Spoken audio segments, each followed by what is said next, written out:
मन्दमन्दं वन्दे तं संवदा सरसा।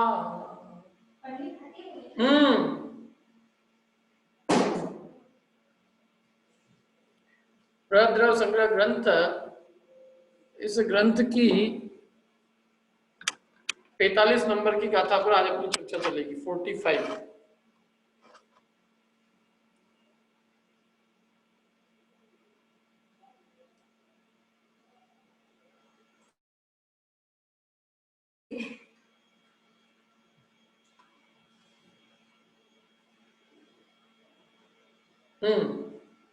बृहद्रव संग्रह की 45 नंबर की गाथा।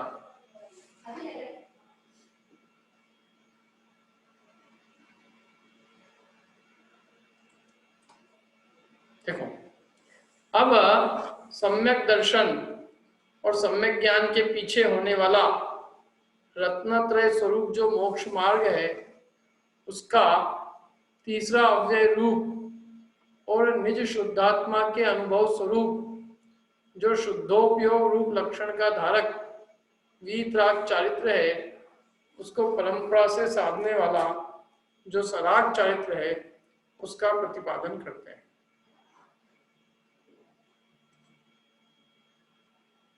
क्या कहा? सम्यक दर्शन और सम्यक ज्ञान के पीछे होने वाला, सम्यक दर्शन और सम्यक ज्ञान के बाद होने वाला रत्नत्रय स्वरूप जो मोक्ष मार्ग है, उसका तीसरा अव्यय, रत्नत्रय का तीसरा अव्यय क्या है? सम्यक चारित्र, सम्यक दर्शन, सम्यक ज्ञान और फिर सम्यक चारित्र। तो तीसरा अव्यय रूप और निज शुद्धात्मा के अनुभव स्वरूप जो शुद्धोपयोग रूप लक्षण का धारक वीतराग चारित्र है। क्या? निशुद्धात्मा के अनुभव स्वरूप शुद्धोपयोग लक्षण का धारक वीतराग चारित्र है, उसको परंपरा से साधने वाला जो सराग चारित्र है, उसका प्रतिपादन करते हैं। क्या आई समझ में? माने इस गाथा में ये इससे समझ में आता है कि इस गाथा में सराग चारित्र का प्रतिपादन करेंगे। यद्यपि रत्नत्रय का जो तीसरा अव्यय है चारित्र, तो वो चारित्र वहां वीतराग चारित्र है, तो वो वीतराग चारित्र शुद्धोपयोग स्वरूप है और शुद्धोपयोग निज आत्मा के अनुभव स्वरूप है। तो निज आत्मा के अनुभव स्वरूप शुद्धोपयोग लक्षण का धारक जो वीतराग चारित्र है, वही वास्तविक चारित्र है, वही वास्तव में सम्यक दर्शन, सम्यक ज्ञान, सम्यक चारित्र, इस रत्नत्रय स्वरूप मोक्ष मार्ग में कहा जाने वाला सम्यक चारित्र है।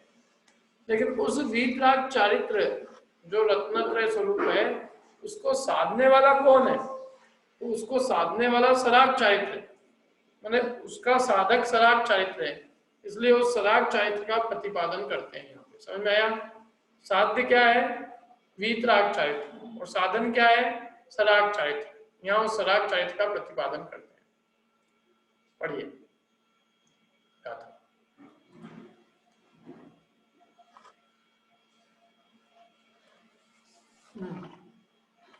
असुहादो विनिवित्ति सुहेप वित्ति अजान चारितम वद समिति गुत्तिरूपम पवहारणयदादुजिण भणियम।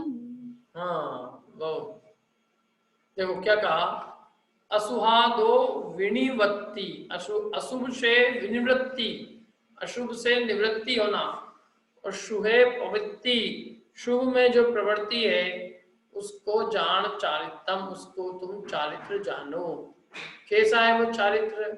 वद समिति गुप्ति रूपम, व्रत, समिति और गुप्ति स्वरूप है।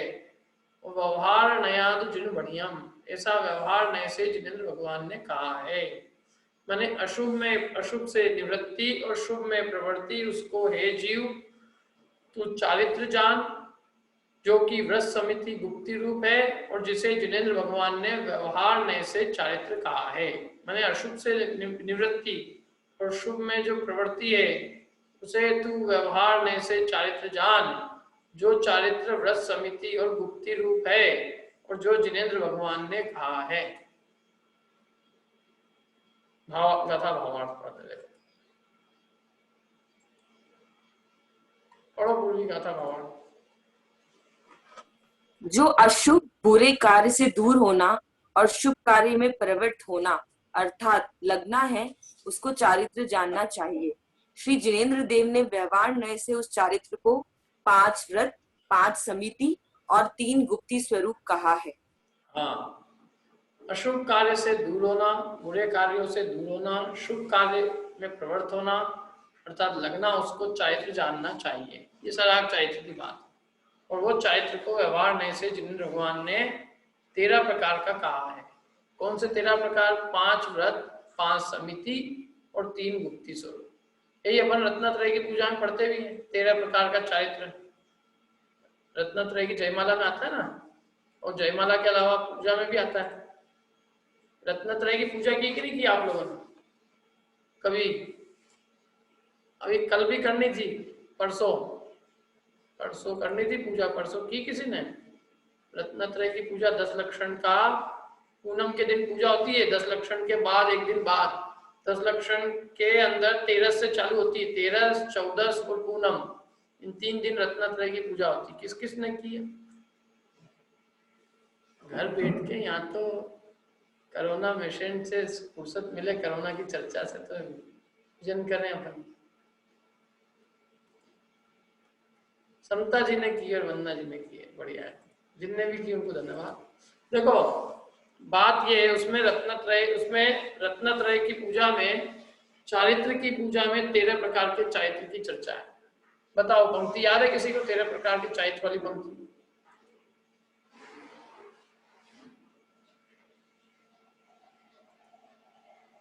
तेरह विध चारित्र पंक्ति। हाँ, मला अभी बता रही है 13 विध चारित्र की पंक्ति बता रहे मला अभी। और किसी चीज की बताना, बोलो।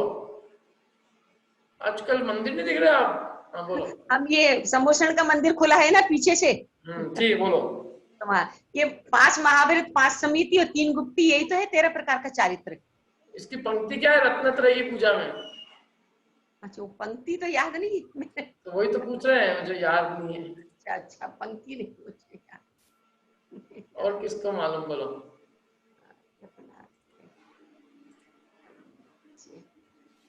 हाँ बोलिए। सर ऐसी लाइन है ना शायद, चारितम खलु धम्मो 13 विध कहा, ऐसा क्या है? चारितम खलु धम्मो 13 विध कहा। ये पूरी पूजा, पूरी पंक्ति बोलो एक मिनट। पूरी पंक्ति तो नहीं याद है सर, ये इतनी ये लाइन याद है उसमें से, चारितम खलु धम्मो 13 विध कहा, ऐसे श्री अरहंतों की आराधना, इस टाइप से कुछ लाइन है उसमें। नहीं, ये ध्यानत्रय जी की रत्नत्रय की पूजा पूछ रहा हूँ मैं, आप दूसरी बोल रहे हैं। ध्यानत्रय जी की प्रसिद्ध पूजा है रत्नत्रय की, सम्यक दर्शन ज्ञान व्रत तीनों मई। चलो कोई बात नहीं, हाँ बोलिए वंदना जी। ये सम्यक चारित रतन संभालो, 5 पाप तज के व्रत पालो, पंच समिति त्रय गुप्ति गहीजे, नरभव सफल करऊ तन चीजे। बहुत बढ़िया, ये पहले भी आपने बताई थी ना? नहीं, हमसे याद नहीं, हम तो देख बताई थी पहले। हाँ ये है 13 प्रकार का, ठीक है ना? एक बार फिर से बता दो वंदना जी।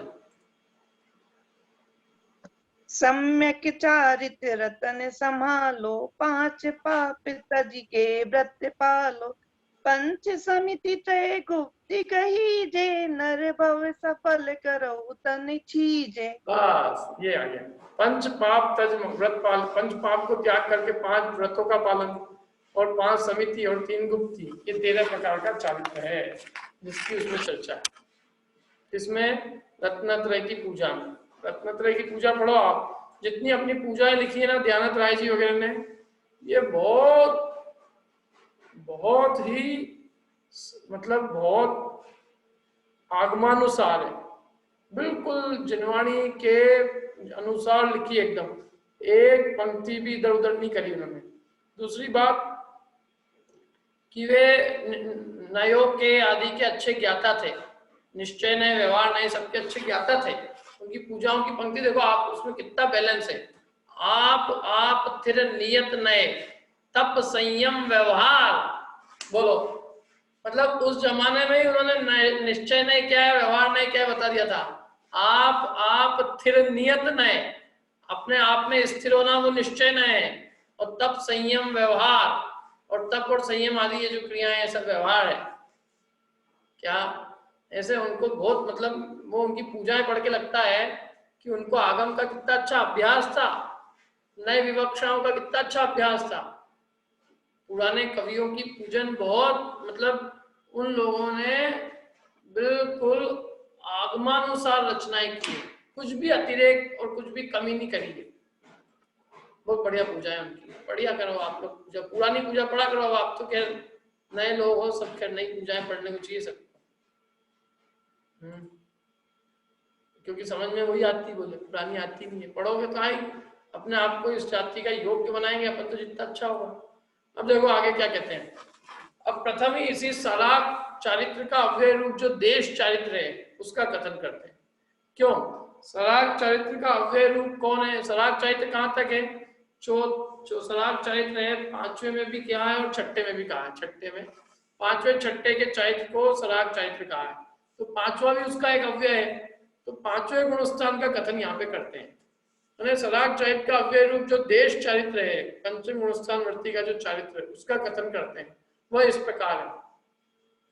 मिथ्यात्वादी सात प्रकृतियों का उपशम क्षयोपशम अथवा क्षय होने पर, अथवा अध्यात्म भाषा के अनुसार निज शुद्धात्मा के सन्मुख परिणाम होने पर, जो जीव शुद्धात्मा की भावना से उत्पन्न और विकार रहित यथार्थ सुखरूपी अमृत को ग्रहण करने योग्य करके संसार शरीर और भोगों में हे बुद्धि है, अर्थात संसार शरीर और भोग ये सब त्यागने योग्य है, ऐसा समझता है।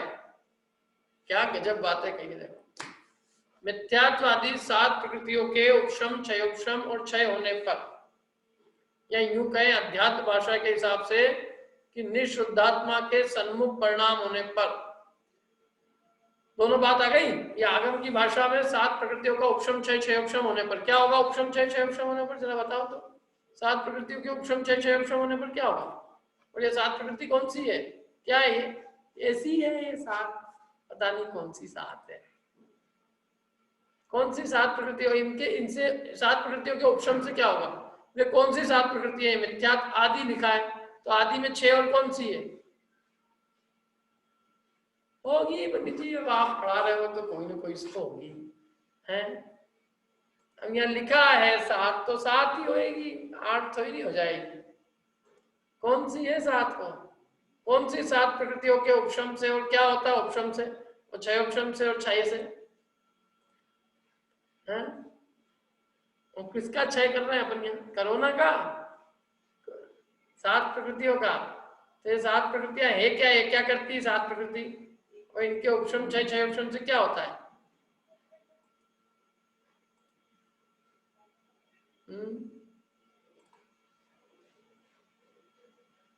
पूर्वी बोलो, चलो पूर्वी के अलावा और कौन है? ममता जी बता रहे, ममता जी, ममता जी से पूछ ले पहले, बोलो ममता जी। ममता जी के अलावा अनीता जी ने भी हाथ खड़ा किया है, बोलो ममता जी, अनम्यूट करो। दर्शन मोहनी की तीनों मिथ्यात्व, सम्यक प्रकृति और सम्यक मोहनी, और नहीं, नाम से नहीं बोला। मिथ्यात्व, सम्यक प्रकृति, मिथ्यात्व, सम्यक मोहनी और सम्यक प्रकृति। मिथ्यात्व सम्यक मिथ्यात्व बोला करो उसको, मिथ्यात्व सम्यक मिथ्यात्व और सम्यक प्रकृति। हाँ, और चार अनंतानुबंधी की। क्या अनंतानुबंधी की? कौन सी? अनंतानुबंधी क्रोध, अनंतानुबंधी क्रोध मान माया लोभ। बहुत बढ़िया, आजकल तो आप बिल्कुल अच्छे से पढ़ने लग जाओ एकदम। हाँ बोलो, सात प्रकृति इनके उपशम से क्या होगा? ये दर्शन गुण का घात करती है ना, दर्शन मोहनी। नहीं, इनका उपशम होगा। ये इनके इन सात प्रकृतियों के उपशम होने पर क्या होगा? क्या प्रकट होगा? सम्यक दर्शन। कौन सा? बोलो पूर्वी। पूर्वी से पूछते हैं अपने। औपशमिक सम्यक और मतलब हाँ। उपशम से औपशमिक सम्यक, शायोपशमिक सम्यक और शायिक सम्यक। हाँ, ये 7 प्रकृति का उपशम होगा तो कौन सा सम्यक होगा? औपशमिक सम्यक। और क्षय होगा तो? शायिक सम्यक। और क्षयोपशम होगा तो? क्षयोपशम होगा तो मतलब लेकिन उसमें ना सम्यक का उदय रहेगा। हाँ, लेकिन तो 7 प्रकृतियों के शायोपशमिक क्षयोपशम से क्या होगा? कौन सा सम्यक होगा? शायोपशमिक सम्यक। हाँ, बस ये है, ये पर 7 सम्यक प्रकृति का में उदय रहेगा ना। सम्यक प्रकृति का उदय रहेगा, लेकिन कहलाएगा यही कि 7 प्रकृतियों का क्षयोपशम। क्षयोपशम मतलब एक का उदय है देशघाती का और बाकी सर्वघाती का अनुदय है।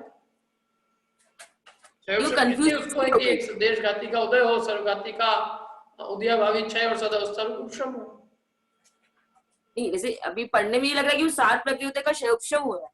क्षयोपशम ही तो हुआ, मतलब 7 प्रकृति का क्षयोपशम का मतलब क्या है? मतलब मिथ्यात्व और दर्शन मोहनी और अनंतानुबंधी 4 के क्षयोपशम का मतलब ये है कि देशघाती स्पर्धकों का उदय, सर्वघाती का अनुदय और सर्वघाती का सदावस्था उपशम। तो जो सर्वघाती इन 7 में उनका सदावस्था उपशम और उदयाभावी क्षय, और जो देशघाती उसका उदय। यही कहेंगे कि 7 का क्षयोपशम, 7 का सम्यक क्षयोपशम। प्रकृति है उसमें देशघाती और सर्वघाती दोनों आते हैं, मतलब दोनों रहते हैं। उसमें जो सर्वघाती स्पर्धक है वो उनका निषेध का उदय नहीं आएगा ना। सर्व देशघाती में दोनों तरह के निषेध होते हैं, सर्वघाती भी होते हैं और देशघाती भी होते हैं। ठीक। ये 7 प्रकृति क्या करती है? करती क्या है 7 प्रकृति? क्यों 7 प्रकृति क्या करती है? इनका काम क्या है? बोलो ममता जी। ये दर्शन गुण का घात करती है ना। दर्शन गुण मतलब कौन सा गुण? सम्यक की चारित्र है? सम्यक का। हाँ, ये सम्यक गुण का घात करती है 7 प्रकृति। ठीक है, ये 7 प्रकृति जब तक है, इनका जब तक उदय है तब तक जीव को सम्यक नहीं होने पाता है। चलिए, बहुत बढ़िया, आगे चलते हैं हम।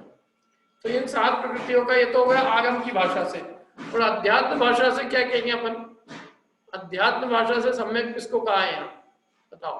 अध्यात्म की आगम की भाषा में तो ये कहेंगे कि 7 प्रकृति के उपशम क्षयोपशम होने पर सम्यक हुआ, और अध्यात्म भाषा से क्या कहेंगे सम्यक्त को? बताओ, यही लिखा है, पढ़ के बता दो।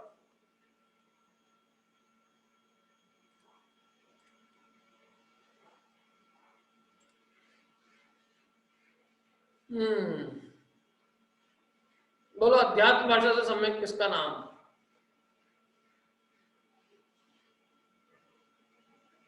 बोलो माला, अभी अब की बार सही बोला। इसमें लिखा है निज शुद्धात्मा के सन्मुख परिणाम होने पर। निज शुद्धात्मा के सन्मुख परिणाम को ही अध्यात्म भाषा से सम्यक कहा। निज शुद्धात्मा के सन्मुख परिणाम का नाम अध्यात्म भाषा से सम्यक है ना। अब ये करके मैंने सम्यक आगम से भी बताया, आगम की भाषा से 7 प्रकृतियों के उपशम क्षयोपशम रूप आगम भाषा से हम सम्यक उसको कहेंगे, किसको? 7 प्रकृतियों के उपशम क्षयोपशम को। और अध्यात्म भाषा से निज शुद्धात्मा के सन्मुख जो परिणाम है उसको हम सम्यक कहेंगे। ठीक है, अब ये होने पर क्या होता है? ये होने पर जो जीव शुद्ध आत्मा की भावना से उत्पन्न विकार रहित यथार्थ सुखरूपी अमृत को ग्रहण करने योग्य करके क्या करता है? माने ऐसा करके, कैसा करके? सम्यक को प्राप्त करके जो जीव अपने शुद्धात्मा की भावना से उत्पन्न विकार रहित जो निर्विकारी यथार्थ जो असली सुख है, ऐसे सुखरूपी अमृत को उपादेय करके कि वही ग्रहण करने योग्य, उपादेय उसको ही समझता है। उस शुद्धात्मा की भावना से उत्पन्न जो निर्विकार स्वरूप जो असली सुख है, ऐसे सुखरूपी अमृत को वो उपादेय करने योग्य, उपादेय समझता है, ग्रहण करने योग्य समझता है। वो ग्रहण करने मतलब उसकी श्रद्धा उसको उपादेय मानती है। किसको? निर्विकार सच्चे सुखरूपी अमृत को उपादेय ग्रहण करने योग्य समझती है। किसकी आत्मा? सम्यक दृष्टि की। और ऐसा मानकर, ऐसा उपादेय करके जो जीव की संसार शरीर और भोगों में उपादेय बुद्धि है, अर्थात संसार शरीर भोग ये सब ग्रहण करने योग्य है, ऐसा समझता है। सही पढ़ रहा हूँ ना मैं? अरे पूर्वी तुम कह रहे सही पढ़ रहा हूँ। गलत पढ़ा मैंने, देखो क्या लिखा है यहाँ। अरे जो यथार्थ सुखरूपी अमृत को तो उपादेय मानता है और संसार शरीर भोगों में हे बुद्धि है कि ये छोड़ने योग्य है, अर्थात संसार शरीर और भोग ये सब त्यागने योग्य है, ऐसा समझता है। मैंने क्या कहा था? उपादेय बोला था मैंने, ध्यान नहीं था तुम्हारा। संसार शरीर भोगों को हे समझता है, उपादेय नहीं। क्या? सुखरूपी अमृत को तो उपादेय समझता है और संसार शरीर भोगों में हे बुद्धि है, माने संसार शरीर और भोग ये सब त्यागने योग्य है, ऐसा समझता है। और कैसा है वो? सम्यक दर्शन से शुद्ध है, उसको चतुर्थ गुणस्थान में रहने वाला व्रत रहित दार्शनिक कहते हैं, दार्शनिक श्रावक, जो कि देश चारित्र का ही एक अव्यय कह रहे हैं यहाँ पे। मैं तो कह रहा हूँ चौथे गुणस्थान से इन्होंने सराग चारित्र कहना चालू कर दिया। माने इनका तो ये कहना है कि पांचवा गुणस्थान में ही नहीं, चौथे में भी सराग चारित्र। चौथे का सराग चारित्र कैसा है कि जिसको सम्यक दर्शन है, अर्थात जो कि सुखरूपी अमृत को उपादेय, निर्विकार आत्मिक सुख को उपादेय समझता है और संसार शरीर भोगों को हे समझता है, और जो सम्यक से शुद्ध है वह चतुर्थ गुणस्थान में रहने वाला व्रत रहित दार्शनिक है। दार्शनिक माने उसका दर्शन पवित्र है, उसकी श्रद्धा पवित्र है, और ऐसा चतुर्थ गुणस्थान वृत्ति दार्शनिक सराग चारित्र का धारक है। एक तो ये हो गया सराग चारित्र वाला चौथे गुणस्थान वृत्ति, जिसको हम सम्यक दृष्टि आवृत्ति कहेंगे, जो कि दार्शनिक है, दर्शन पक्का है उसका, सम्यक दर्शन युक्त है लेकिन व्रत रहित है। अब पांचवे वाला का सुनो, पांचवा गुणस्थान वृत्ति। और जो अप्रत्याख्यानावरण नामक दूसरे क्रोधादि कषायों का क्षयोपशम होने पर, माने जो अप्रत्याख्यानावरण कषाय है उसका उदय नहीं है, तो क्या होगा उसका उदय नहीं होने पर? कि जो 5 प्रकार के स्थावर है, पृथ्वी, जल, अग्नि, वायु और वनस्पति, इन 5 स्थावरों के वध में प्रवृत्त हो तो भी अपनी शक्ति के अनुसार त्रस जीवों के वध से रहित होता है। हो सकता है स्थावर जीवों के वध से न विरत हो पाए, व्यर्थ में तो स्थावर की भी हिंसा नहीं करेगा, लेकिन उन स्थावर जीवों की हिंसा से विरत न भी हो तो भी अपनी शक्ति अनुसार त्रस जीवों के वध से तो रहित ही होता है, त्रस जीवों की हिंसा नहीं करता। और यथाशक्ति जो 2 इंद्रिय आदि त्रस जीव हैं, अर्थात यथाशक्ति 2 इंद्रिय आदि त्रस जीवों की हिंसा नहीं करता है, उसको पंचम गुणस्थान वृत्ति श्रावक कहते हैं। त्रस जीव माने 2 इंद्रिय, 3 इंद्रिय, 4 इंद्रिय, पंचेंद्रिय, इनकी हिंसा नहीं करता है, और स्थावरों की भी हिंसा में प्रवृत्ति निरर्थक, बिना मतलब के, बिना प्रयोजन के स्थावरों की भी हिंसा नहीं करता है। त्रस हिंसा को त्याग वृथा था वर्ण, त्रस हिंसा को त्याग।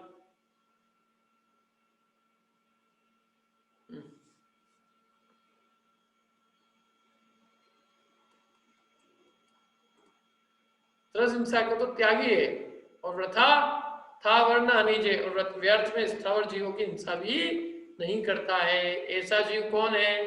पंचम गुणस्थान वृत्ति श्रावक है। अब उस पंचम गुणस्थान वृत्ति जो श्रावक है, जिसके 2 कषाय चौकड़ी के अभाव है, ये तो खास बात है उसकी कि अनंतानुबंधी के साथ उसके प्रत्याख्यान कषाय के उदय का भी अभाव, और बहिरंग में उसके त्रस जीवों की हिंसा से वृत्ति। मैंने बहिरंग में ये एक मेन पॉइंट बताया उसका, पंचम गुणस्थान वृत्ति का बहिरंग मुख्य बिंदु ये है कि वो त्रस जीवों की हिंसा से विरत है, और अंतरंग में 2 कषाय चौकड़ी के उदय से रहित है। अनंतानुबंधी प्रत्याख्यान कषाय चौकड़ी का उदय जिसको नहीं है, वो कौन है? पंचम गुणस्थान वृत्ति श्रावक है। क्या होता है, हम क्या मानते हैं? पंचम गुणस्थान वृत्ति श्रावक का मतलब, हम ये मानते हैं पंचम गुणस्थान वृत्ति श्रावक मतलब कि हमने कोई भी बाहर में व्रताधिक अंगीकार किए तो हम पंचम गुणस्थान वृत्ति हो गए।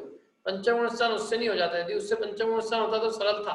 पंचम गुणस्थान का मतलब है उस जाति की कषाय का अभाव, अनंतानुबंधी और प्रत्याख्यान कषाय चौकड़ी का अभाव होने पर जो अंतरंग में निर्मल, अंतरंग में जो विशुद्धि और जो जितने अंशों में कषाय का अभाव होने पर जो जितने अंशों में शुद्धि प्रकट हुई है, उस शुद्धि का नाम उस गुणस्थान के योग्य शुद्ध चारित्र है।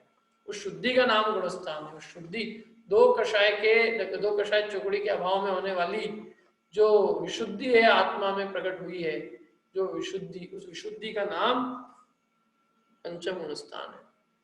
नहीं तो अधिकांश लोग पंचम गुणस्थान का मतलब समझ लो, मैं धोती दुपट्टे पहनने लग जाऊं तो पंचम गुणस्थान का हो गया। तो धोती दुपट्टे पहनने से हो जाएगा पंचम गुणस्थान? क्यों?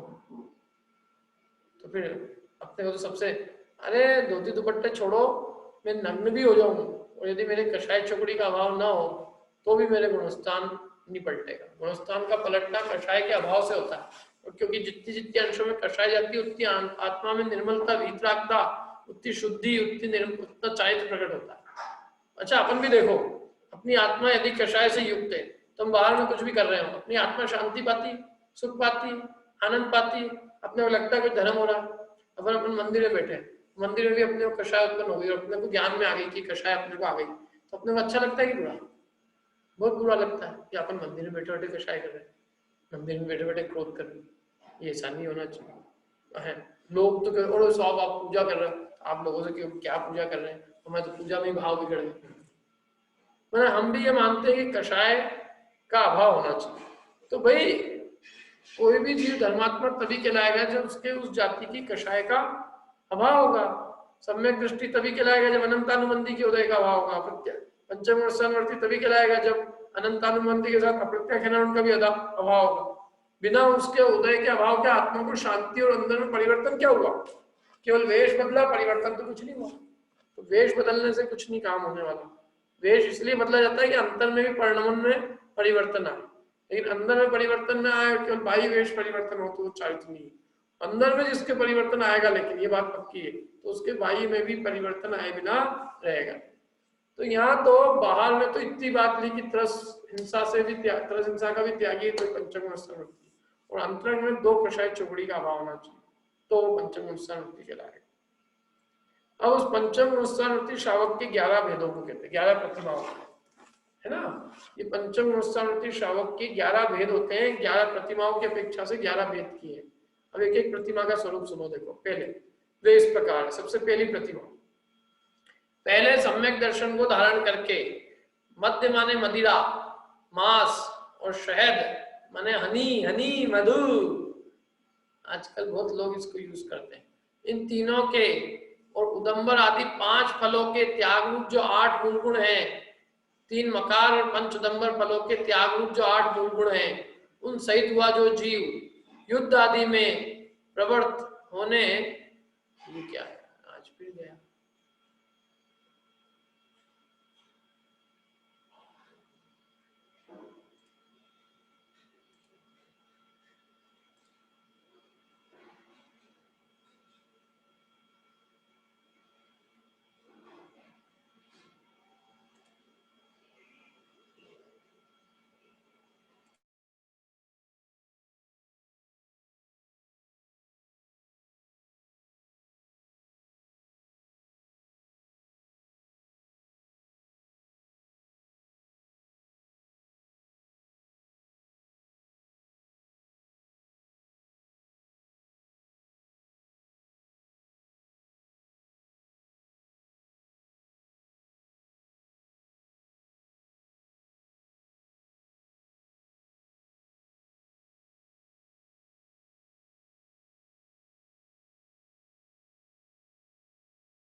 हाँ, समझ में आ रहा है आप?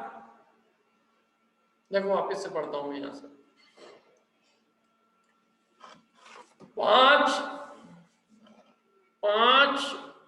3 मकाल और 5 उदंबर फल, इनके त्याग रूप जो 8 मूल गुण है, उस सहित हुआ जो जीव युद्ध आदि में प्रवृत्त होने पर भी शिकार आदि से प्रयोजन के बिना जीव घात नहीं करता है। क्या कैसी बात कर रहे हैं मालूम है आपको? अच्छा बताओ, हिंदुस्तान पे यदि पाकिस्तान आक्रमण कर दे तो मैं युद्ध करने जा सकता हूँ? पंडित जी आप खुद, हाँ मैं मेरी बात कर रहा हूँ, यदि मेरे को बुलाया जाए तो क्यों? और यदि 2 मेरे को काम कहे जाए कि आप ये यहाँ पे ये बहुत सारे पक्षी हैं और आप इनको गुलेल से ऐसे ही निशाना लगाओ, देखे कौन को लगता है, या आप यूं ही हिंसा शिकार वगैरह करो आप आनंद के लिए, क्या रणथंबोर के जंगल में आप बंदूकें मारो, कौन सा अपराध बड़ा है? अपने देश पे आए हुए आक्रमण से बचने के लिए युद्ध आदि में जाना, वो कि रणथंबोर में किसी बेचारे निर्दोष हिरण को, पशु पक्षी को मार डालना, कौन सा अपराध है? बोलो, पंचम गुणोत्साहवर्ती क्या कर सकता है और क्या नहीं कर सकता है? बोलो अन्ना जी। शिकार नहीं कर सकता, युद्ध में जा सकता, हाँ, बिना प्रयोजन के वो नहीं कर सकता। अपने आप पे मालूम है, ये जो लोग पिक्चरें देखते हैं ना, पिक्चरें, एक ऐसा हीरो है, उस हीरो के साथ हीरोइनें भी थी, उन्होंने एक निर्दोष पशु को रणथंबोर के जंगल में मार डाला, उसका जो मारा तो उसका खून फैला, उस खून से उनकी गाड़ी लाल लाल हो गई, उनके ऊपर केस चला लेकिन कुछ नहीं हुआ, उनकी लोगों पिक्चरें देखने जा रहे हैं। बोलो, ऐसे हिंसकों की मैं तो कहता हूँ चेहरा नहीं दिखे जिंदगी में अपने को, ऐसे पापियों को क्या देखना है बताओ? वो मुंह पे लाल पीला चौपड़ के कैमरे के सामने आ जाए और तुम उसको देखने चले जाते हैं। कैसे लोग हैं, कितना हिंसक जीव है वो, राजकीय अपराध है वो, राजकीय अपराध। वैसे राज अपराध मालूम, देश में अपराध है बहुत बड़ा, आप किसी भी पशु पक्षी को, वन्य पशु जीव को मार नहीं सकते, और वो भी सेंचुरी के अंदर। बोलो पूर्वी क्या कहना है? सर अभी एक महावीर जयंती पे अहिंसा का वीडियो चल रहा था, तो उसमें सारे बॉलीवुड स्टार्स थे जो सब खाते पीते, और वो अहिंसा के बारे में महावीर भगवान, जैसे महावीर भगवान साइड में बने थे, और वो उसमें सलमान खान भी था, अहिंसा ये अहिंसा वो खान सारे हीरोज हीरोइन थे उसमें। अब अपने को इनसे ही अहिंसा का पाठ सीखने को मिलेगा, और अपने बच्चे उनको ही देखेंगे, अरे मम्मी देखो बॉलीवुड स्टार्स अहिंसा की बात कर रहे हैं। अरे जो लोग मालूम आपको, हमारे पिताजी, हमारी माता जी, दादी जी, ऐसे लोगों को कभी गिलास में पानी पिला दो, क्या गिलास में पानी पिला दो तो वो गिलास घर में नहीं घुस सकता था। एक बार हमारे पिताजी ने अपने किसी काम, साथ में जो काम करते थे ना उनके बैंक में, पिला दिया उनको, और वो गिलास घर के अंदर रह गया, और इतनी धमाल मची है, मेरे को आज भी याद है। क्या उन्होंने कहा, तुम बाहर चले जाओ इस घर से इस गिलास के साथ। क्या पहली बात तो तुमने पानी पिलाया, चलो ठीक है पानी पिलाया किसी को, दूसरे गिलास में वो गिलास घर में रखा है। तो मेरे को उस समय बहुत लगता था कि ये हमारी दादी माँ है ना, बहुत रूढ़िवादी, बहुत ही भेदभाव करने वाली, और बहुत ऑर्थोडॉक्स है। क्या ऐसा मेरे को लगता था कि यार ये क्या है ये इस तरह की। लेकिन बाद में समझ में आया कि उसके कारण थे। वो क्यों दादी अम्मा मना करती थी? क्योंकि उनके आचरण वगैरह इस तरह के नहीं होते थे पवित्र, इसलिए वो उसको पहले ही कहती थी कि नहीं ये चीज नहीं होगी, क्या ये चीज बिल्कुल नहीं। ये तुम्हारे बापूजी मेरे से बोला तो पिताजी को बताना, समझाना, तो पाठशाला जाता है ना, तो मैंने कहा मैं पाठशाला में ये तो सीख के आ रहा हूँ दादी जी की, मैं किसको नहीं पानी पिलाना, किसको नहीं पिलाना। क्या तो इतना था बोलो, मतलब पुराने लोगों को, और आप लोगों ने भी देखा होगा क्यों कि इस तरह से उनका, जिनका मतलब अपन लोग नहीं उनको एंटरटेन करते, उसका कारण एक ही है कि वो हिंसक वृत्तियों में युक्त रहते हैं। उनका जो भोजन पानी है, खान पान है, वो शुद्ध हो जाए तो हमें कोई दिक्कत नहीं। क्योंकि देखो हम तो है ना, मांस खाने वाला, दारू पीने वाला, अंडे का यूज करने वाला, हिंसा आदि में प्रवृत्त होने वाला, शहद हनी का उपयोग करने वाले मध्यमास मधु को बुरा समझते हैं। यदि आप भी करने लग जाओ कल से, तो मैं आपको भी अपने घर में पानी नहीं पिलाऊंगा, और मैं करने लग जाऊं तो आप मेरे को मत पिलाना। कोई दिक्कत, जो आचरण यदि बिगड़ेगा तो उसका फल तो यही है भैया। तो हम बिना मतलब के कभी किसी तरह की हिंसा नहीं करते। एक बात और है, देखो पिक्चर का हीरो नेता, नेता को 15 मिनट पहले किसी जगह चद्दर चढ़ा के आना है, वहां चद्दर चढ़ाया आएगा और आपके आके अहिंसा पे भाषण देते, वहां के लिए कोई धर्म ही नहीं होता उसका।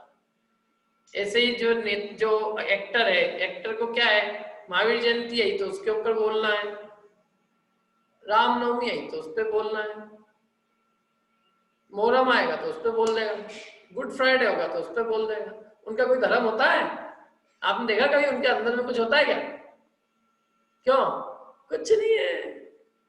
और ऐसे लोगों की क्या, एक जन लो नेताजी ने क्या बढ़िया भाषण दिया, उनके नेताजी जहाँ जाते हैं वो भाषण ही देते हैं। नेताजी किसी के नहीं है, अपने सगे बाप के नहीं है ये तुम क्या बात कर रहे हो?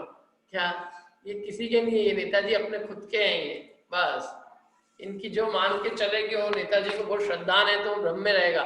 नेताजी श्रद्धान से शून्य है, उनको किसी चीज का श्रद्धान, उनको अपने वोट बैंक का श्रद्धा,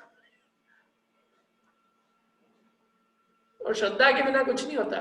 वो चाहे कुछ भी बातें करे, उससे क्या है। ऐसे भी है कि नेता, मैंने हम लोग जब हमारे ताऊजी नेताजी थे तो हम लोग भोपाल गए थे उनसे मिलने, वो भी खुद भी मंत्री थे। तो पास में एक बंगला था, तो उस बंगले के अंदर भी एक और जेल था। तो वो मंत्री थे, वो भी बहुत बड़े, लेकिन उनके नियम थे मालूम आपको, रात्रि भोजन आदि की।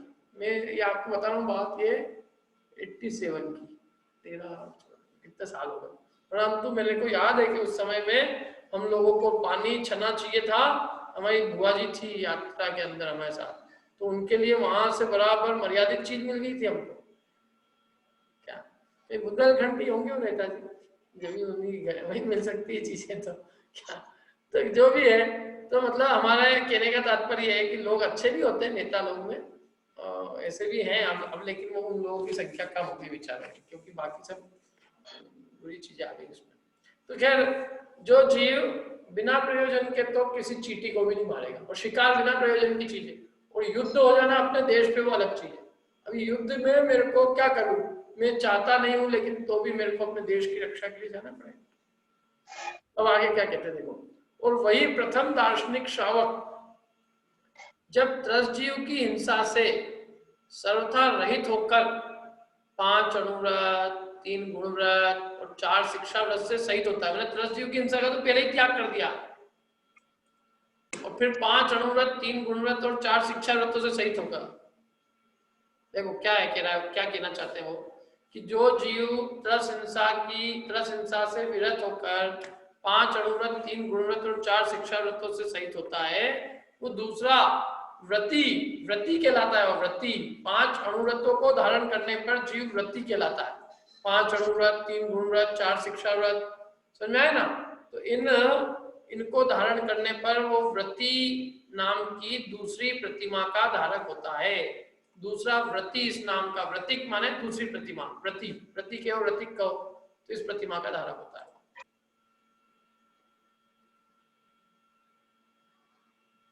हाँ, संकल्पी वाली विरोधी कर सकता है, संकल्पी वाली नहीं कर सकता, विरोधी तो कर सकता है।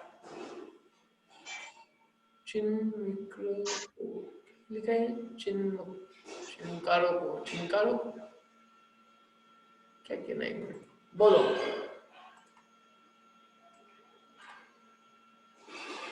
क्या कह रहे हैं? ये तो वो जो बताया था ना, चिंकारा के कारण वो हुआ था, वो है चिंकारा का वध करा था ना उनने, हीरो लोगों ने। हाँ, राजस्थान में।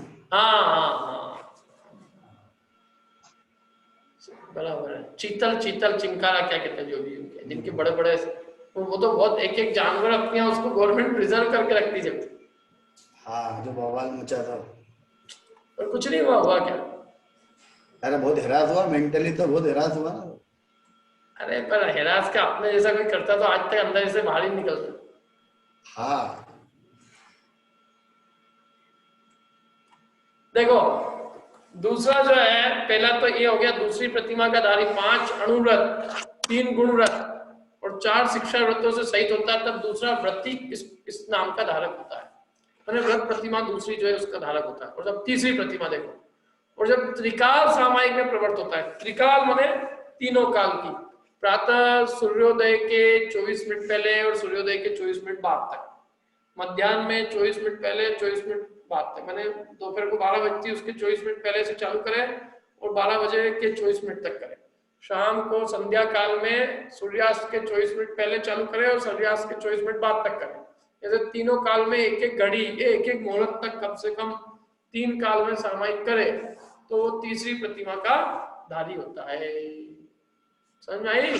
तीनों काल जो सामायिक में प्रवृत्ति करता है तीसरी प्रतिमा का धारक होता है। और चौथी प्रतिमा प्रोषद और उपवास। प्रोषद किसको कहते हैं? एकासन को।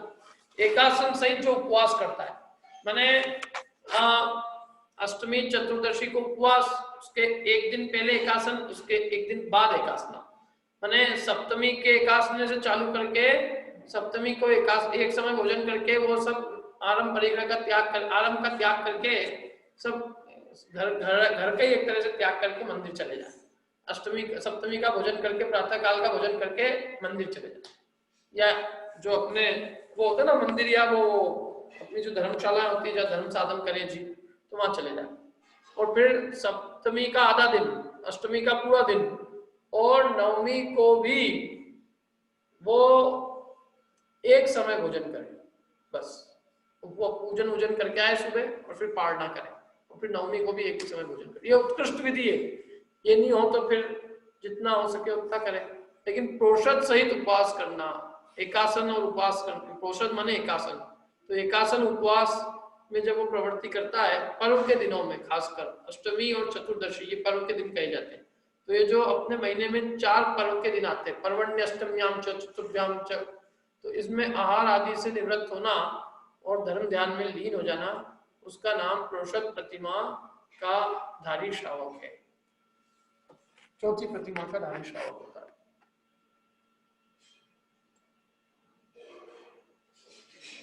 फिर देखो पांचवी प्रतिमा, सचित्त के त्याग से पांचवी प्रतिमा का धारक होता है। सचित्त मतलब कोई भी चीज कच्ची नहीं खाएगा।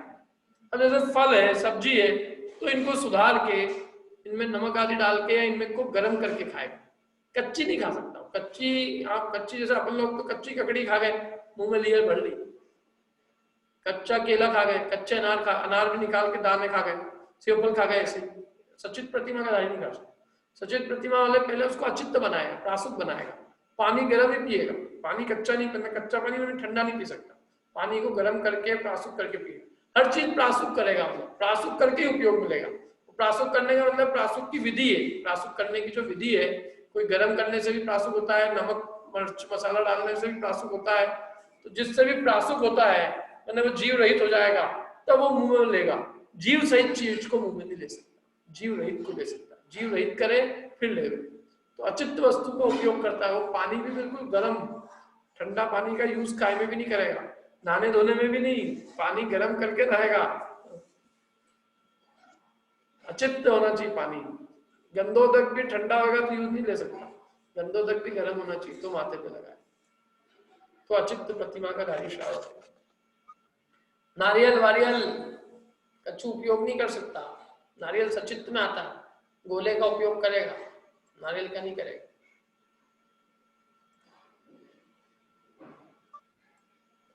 अब देखो आगे, दिन में ब्रह्मचर्य धारण करने से छठी प्रतिमा वाला कहलाता है। दिन में ब्रह्मचर्य, दिवा मैथुन त्याग, दिन में मैथुन का त्याग करे क्या, वो छठी प्रतिमा का धारी श्रावक है।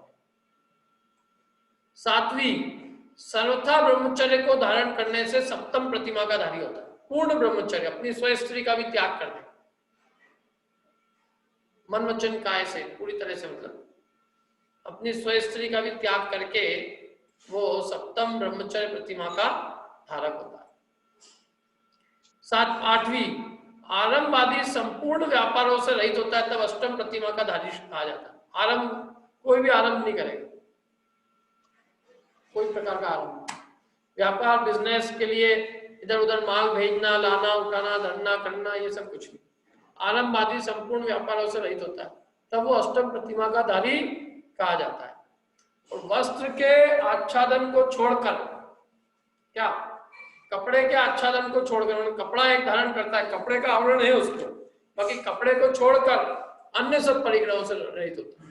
एक वस्त्र धारण किया, बस कपड़े पे, शरीर पे धारण करने योग्य वस्त्र रख लिए, और भी थोड़ा जो बर्तन वर्तन है वो रख लिए, बाकी उसके अलावा सब परिग्रह से रहित होता है। तो कौन सी प्रतिमाधारी होता है वो? नौवीं परिग्रह त्याग प्रतिमा का धारी, नौवीं प्रतिमा का धारक होता है। नौवीं प्रतिमा का नाम है परिग्रह त्याग। 10वीं देखो, घर संबंधी व्यापार आदि संपूर्ण सावध्य, रात्रि भुक्ति त्याग। क्या है रात्रि भुक्ति त्याग? रात्रि भुक्ति त्याग प्रतिमा छठी प्रतिमा है वो। कहीं किसी ने दिवा मैथुन त्याग कहा है उसी को, किसी ने रात्रि भोजन त्याग प्रतिमा कहा। छठी प्रतिमा के दो नाम कहे, कहीं उसी को रात्रि भोजन त्याग और कहीं उसी को दिवा मैथुन त्याग या दिवा मैथुन त्याग। चलिए क्या कहा? 9वीं प्रतिमा परिग्रह त्याग प्रतिमा। 10वीं घर संबंधी और व्यापार आदि जितने भी सावध्य योग है, हिंसा सहित जो कार्य है, उनमें जब वो सम्मति देने से रहित होता है, सम्मति माने सलाह भी नहीं देता किसी तरह से अपनी, क्या कोई सलाह नहीं, उसका खुद का बच्चा पूछने आए कि आपकी ये जो पोती है इसकी सगाई उससे कर दें, उसका रिश्ता उससे कर दें, तो वो सम्मति नहीं देगा, यूं भी नहीं कहेगा ऐसे सम्मति नहीं देगा क्या। नहीं तो लोगों क्या करते हैं, मौनम, हम कुछ मतलब इशारे इशारे में आंखों ही आंखों से इशारा हो गया, ऐसा हो गया, ऐसे सम्मति नहीं देगा वो। सम्मति देता है यदि वो, तो उस प्रतिमा का धारी नहीं कहलाएगा। मतलब आरंभ में जैसे पिताजी ने, उसने बच्चे ने पूछा, पिताजी ये मकान खरीद लें अपन, क्या लगता है आपको, ये प्लॉट खरीद लें, ये माल खरीद लें, अभी सोना सस्ता मिल रहा है खरीद लें।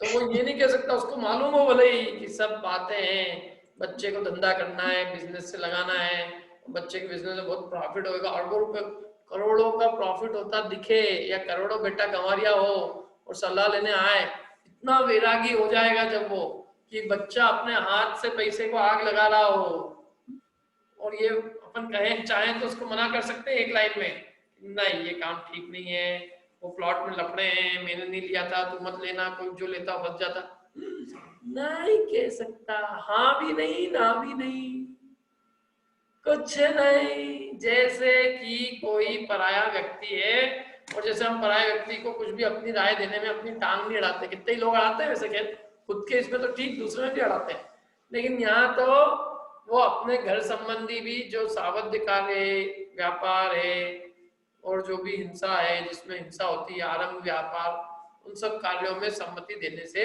रहित होता है। घर संबंधी सारे कार्यों में भी कोई सम्मति नहीं देता। घर में पत्नी पूछे, बच्चे पूछे, पिताजी फर्नीचर चेंज करा ले, कलर करवा ले, आपका पलंग चेंज करा ले, नहीं कछु कुछ बोलेगा ही नहीं, ना हाँ ना। मौनम, मौनम का मतलब ये भी नहीं कि पहले बोल के रखे मैं मौन हूं तो काम कर लेना, जब भी मैं मौन नहीं हो यूं यूं गर्दन हिलो तो समझ लेना नहीं करना है। ऐसे इशारे इशारे से काम नहीं, इसकी निवृत्ति हो गई है क्या। ऐसे तो ही नहीं उंगली गला, ये अपन कान यूं नहीं पकड़े और यूं पकड़े, अरे भाई साहब अंतरंग से त्याग होते हैं, ऐसा अंतरंग से इच्छा ही नहीं होती। अच्छा अपने को नहीं इच्छा होती, आप समझो अपन जब बड़े हो जाते हैं, बड़ी उम्र के, तो अपने को लगता है आप घर गृहस्थी से विरक्त हो जाओ, अपने को कुछ नहीं करना, बच्चे बच्चे कहते हैं तुम तुम्हारी जानो, तुमको आग लगानी हो तो आग लगाओ, तुमको जो करना हो करो, हमसे मत पूछा करो, हमारे को मत बताया करो, तुमको जो करना हो करो, हम घर से अलग हो गए। और होना ही चाहिए ऐसा, और नहीं तो बच्चे पूछ ही नहीं रहे इससे, और ये खुद चले जाता है खड़ा होके, खुद ही चले जाता है अपनी सलाह देने के लिए। बच्चे उनके तुमको बुलाया किसने यार पूछने के लिए, जाओ तुम अपने हैं। अब ऐसे ही होएगा तो देखो बुढ़ापे में तो ऐसे ही होएगा। इसलिए मैं तो कहता हूँ तुम धर्म के लिए नहीं सही कर्म के लिए त्याग कर दो, तुम्हारी इज्जत बची रहेगी। और नहीं तो तुम जब सलाह देने वाले रहोगे ना तो बार बार बच्चे कहेंगे आ गया ढोकरा अपनी देने, देखो तुम यहाँ पे अपनी राय बगा रहेगा, सुना बुलाया किसने इनको, अपनी बस बगाड़ते रहते हैं अपना ज्ञान, इन तुम्हारा ज्ञान चाहिए ही नहीं हमको, है? तो भैया अपन पहले ही त्याग कर दो, अपने बोलने का राग बहुत रहेगा तो अपने से बोले बिना नहीं रहेगा, और अपन बोल के अपन अपनी जलील होंगे। इसलिए अपनी जलीलता से बचने के लिए मैं तो एक बात और कहता हूँ कि अपने को ये बच्चे बच्चियों के सब विवाह आदि कार्यक्रमों में भी जाने का त्याग कर देना चाहिए। अब अपन क्या है, पुराने लोग हो गए, पुरानी ड्रेसें पहन के जाएंगे, पुराना चश्मा, पुराने चप्पल जूते, और ये नए लोग कहेंगे ये क्या हाल बना रखा है, कुछ चेंज क्यों नहीं करते क्या? फिर अपने को जो है, अपने को सुनने में अच्छा नहीं लगेगा। तो और फिर उसमें जाने से अपने मतलब भी क्या? देखो अपने बच्चे बच्चियों के विवाह होने के बाद हम फ्री है, वी आर टोटली फ्री। यदि फिर भी हम घर गृहस्थी में उलझते हैं तो हमें अपमान के अलावा कुछ मिलने वाला नहीं। क्यों? क्योंकि हमने अपने बच्चे बच्चियों की जिम्मेदारी हमारी थी, हमने पूरी कर दी।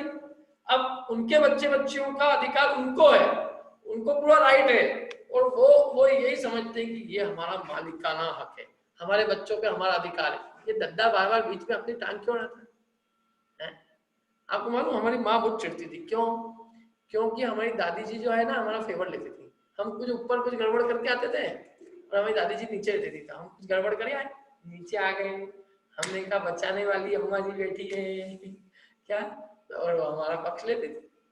हमारी माता जी बहुत चिढ़ गई, बोले यार ये क्या है, बिगाड़ के ये ढूल कर रही है ये दादी जी, हैं?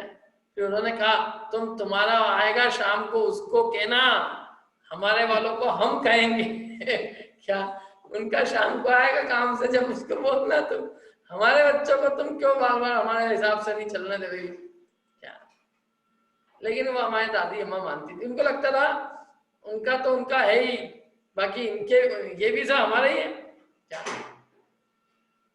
तो ये अधिकार भैया, अपन अपना अधिकार अपने पे रखो तो अच्छा है। अपन अधिकार जमाएंगे क्या होगा, पर में अधिकार जमाने का फल अच्छा नहीं मिलेगा। और दूसरा ये धर्म के निमित्त से देखो तो पाप क्या करना अपने को, अपने को अपनी जिम्मेदारी के अलावा दूसरी जिम्मेदारी लेने से मतलब क्या है बताओ? फालतू आकुलता ओढ़ के रखनी हो तो ले, और निराकुल रहना है तो अपन अपनी जिम्मेदारी से बरी हो गए, अपने पास किसी की जिम्मेदारी नहीं है। अब जिसको जो करना है क्या, नहीं तो आप 80 साल के भी हो जाओगे तो आप कहोगे पंडित जी आज मैं प्रवचन में नहीं आ सकता। क्यों नहीं आ सकता? पंडित जी मेरे भतीजे के लड़के के लड़की की जो सास है ना, उसकी जो साला है ना, उसकी जो साले की जो ननंद है, उस ननंद के लड़के का आज शादी है, तो मैं वहां जा रहा हूँ।